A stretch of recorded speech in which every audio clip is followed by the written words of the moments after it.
Tu as déjà construit un château de sable?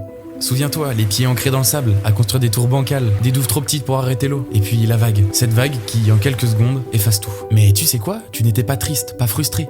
Parce qu'à ce moment-là, l'échec n'existait pas. Tu ramassais du sable à nouveau, déterminé à refaire, à mieux faire. Chaque tour, chaque muraille était une nouvelle tentative, une nouvelle leçon, ce n'était jamais perdu.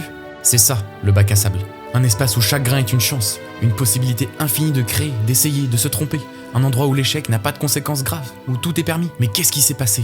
Pourquoi est-ce qu'en grandissant, cette insouciance s'est effacée? Pourquoi est-ce que chaque erreur est devenue un poids et chaque échec une honte? La vérité, c'est qu'on oublie trop vite que la vie elle-même est un bac à sable, que rien n'est figé, que chaque vague, chaque effacement est une opportunité déguisée. Un espace pour recommencer, réajuster et progresser. Il est temps de se réapproprier cet esprit. Il est temps de redevenir cet enfant qui n'avait pas peur de reconstruire. Le bac à sable, c'est cet espace où tu peux expérimenter sans conséquence, où tu peux échouer sans qu'un poids énorme te tombe sur les épaules. C'est là que tu apprends, que tu comprends, que tu progresses. Prends l'exemple d'un combattant de boxe. Il peut s'entraîner sur un sac de frappe pendant 10 ans, maîtriser chaque mouvement, chaque enchaînement, mais s'il n'affronte jamais un adversaire en sparring, il perd en pertinence. Le sparring, c'est son bac à sable. C'est là qu'il teste ses techniques dans des conditions proches de la réalité, avec un retour immédiat. C'est là qu'il apprend ce qui fonctionne et ce qui doit être amélioré sans prendre de risques majeurs. Dans ta vie, c'est pareil. Il te faut cet espace. Un endroit où tu peux tester sans que ça ruine tout. Où chaque erreur devient une leçon et chaque tentative te rapproche un petit peu plus de ta cible. Et quand j'ai compris ça, tout a changé. J'ai réalisé que je pouvais devenir le cobaye de mon entreprise, que ma vie personnelle pouvait être mon laboratoire d'expérimentation. Chaque jour, je teste sur moi des idées, des méthodes, des processus. Si ça marche, mon entreprise en bénéficie, car on dit souvent que la valeur que ta boîte apporte à la société est en fonction des qualités des membres qui composent ta boîte. Parce qu'en me transformant, en devenant meilleur, j'augmente la somme des qualités de ma boîte. Je deviens une version améliorée de moi-même et ma boîte suit. Et si ça ne marche pas, eh bien je n'ai perdu qu'un petit peu de temps et un petit peu d'énergie. Mais ce que j'ai gagné, c'est la clarté. Je sais que ce processus ne fonctionne pas. Et je n'ai pas eu à faire porter ce poids à mes équipes, à gaspiller de l'argent ou lancer un projet qui était voué à l'échec. C'est simple, je suis le cobaye, mais pas eux. Mon entreprise ne peut avancer si je ne suis pas prêt à tout tester d'abord sur moi-même. Être le cobaye de son entreprise, ce n'est pas seulement une méthode, c'est une mentalité. C'est accepter de voir chaque journée comme un bac à sable, un endroit où tu construis, où tu détruis, où tu recommences. Ce n'est pas confortable, parfois c'est super frustrant, mais c'est aussi incroyablement libérateur. C'est ça, entreprendre.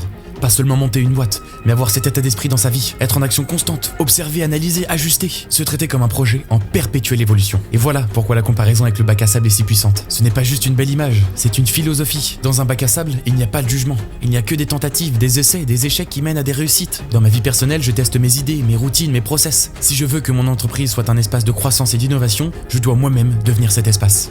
Mais imagine que tu appliques ça à ton quotidien. Tu te réveilles un matin avec une idée folle. Plutôt que d'attendre, tu la testes sur toi. Pas besoin d'argent ou de ressources extérieures. Juste toi, tes efforts et ta détermination. Tu avances, tu vois ce qui marche, tu réajustes ce qui ne marche pas. Et tout ça sans mettre en danger ton entreprise, tes équipes ou ta trésorerie. C'est ça, avoir un bac à sable. Ce n'est pas juste une perte de temps. C'est un investissement dans toi-même, dans ta vision et ce que tu veux construire. Et au fond, c'est là toute la différence.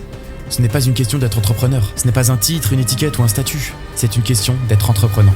Être entreprenant, c'est une posture. C'est décider chaque jour de ne pas subir. C'est de se lever et de choisir d'agir, d'expérimenter, de tester, de corriger. Être entreprenant, c'est être acteur, pas spectateur. Tu peux ne jamais monter une boîte mais avoir cette mentalité. À l'inverse, tu ne peux pas être le fondateur d'une boîte et rester passif, spectateur de ta propre création. L'entrepreneuriat au sens large, ce n'est pas un logo, une marque ou un business plan.